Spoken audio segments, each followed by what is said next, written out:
السلام علیکم ورحمۃ اللہ وبرکاتہ۔ اہل بیت علیہم السلام کے اخلاق کا ہم سنتے رہتے ہیں کہ آپ کے جو اخلاق ہیں نبی صلی اللہ علیہ وسلم کے گھرانے کے بڑے عظیم ہیں اور انسانیت کے اخلاق ہیں، یعنی ساری انسانیت کا درد، ہمدردی اور مواسات وہ ان کے اخلاق کو اگر پڑھیں تو وہ اس میں نظر آتا ہے۔ تو اگر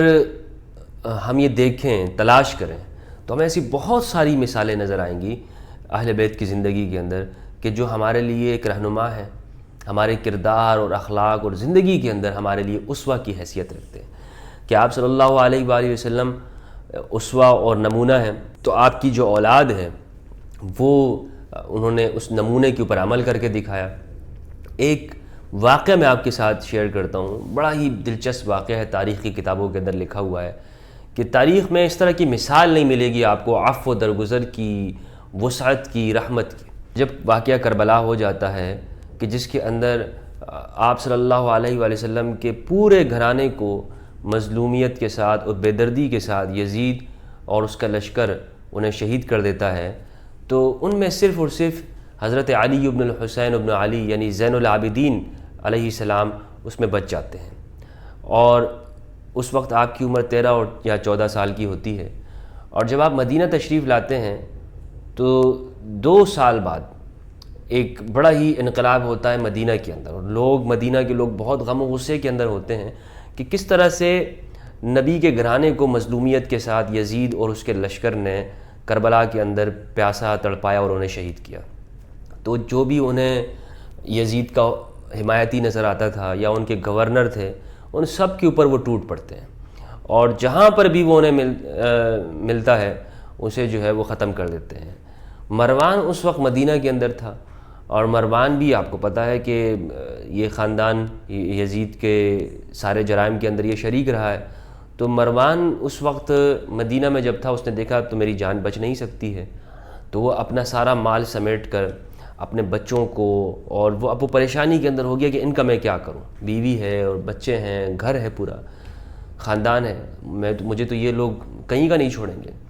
تو وہ عبداللہ ابن عمر رضی اللہ عنہ کی اس وقت بڑی ایک مقام تھا اور عزت تھی، اور پوری سلطنت کے اندر ان کا لوگ احترام کرتے تھے، حضرت عبداللہ ابن عمر رضی اللہ عنہ کا۔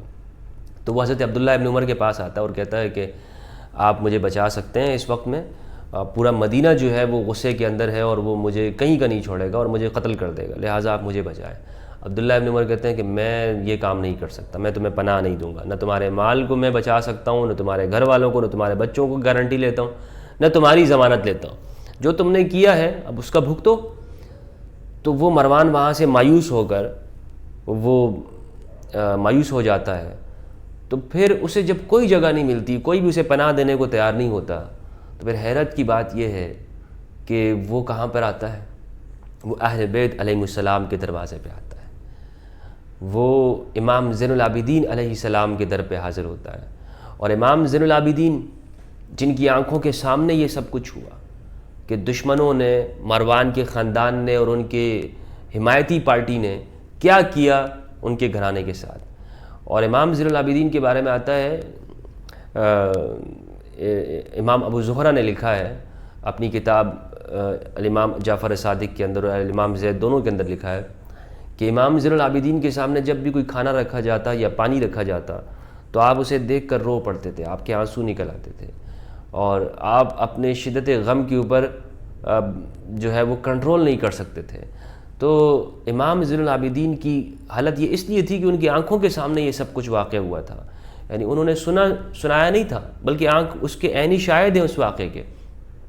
تو جب مروان کو اپنے سامنے دیکھا، پوچھا کہ بھائی کیوں آئے ہو یہاں پر؟ تو مروان نے کہا کہ اے اللہ کے رسول کے نواسے، اے اللہ کے رسول کے لخت جگر، آنکھوں کی ٹھنڈک، میں آپ کے پاس اس لیے حاضر ہوا ہوں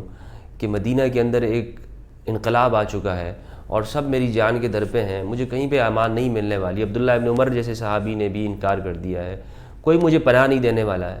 اب میں آپ کے پاس آیا ہوں کہ آپ ہی مجھے بچا سکتے ہیں، میری جان کی حفاظت کر سکتے ہیں، میرے مال کو بچا سکتے ہیں، میرے بچوں کو بچا سکتے ہیں۔ اب دیکھیں کتنا بڑا ایک عجیب واقعہ ہے کہ اس کے اندر مروان کو معلوم تھا کہ مجھے پناہ یہی مل سکتی ہے، اور ان کے اخلاق بھی وہ جانتا تھا، اہل بیت کے اخلاق، کہ میں جیسا بدبخت اور دشمن ہونے کے باوجود مجھے اگر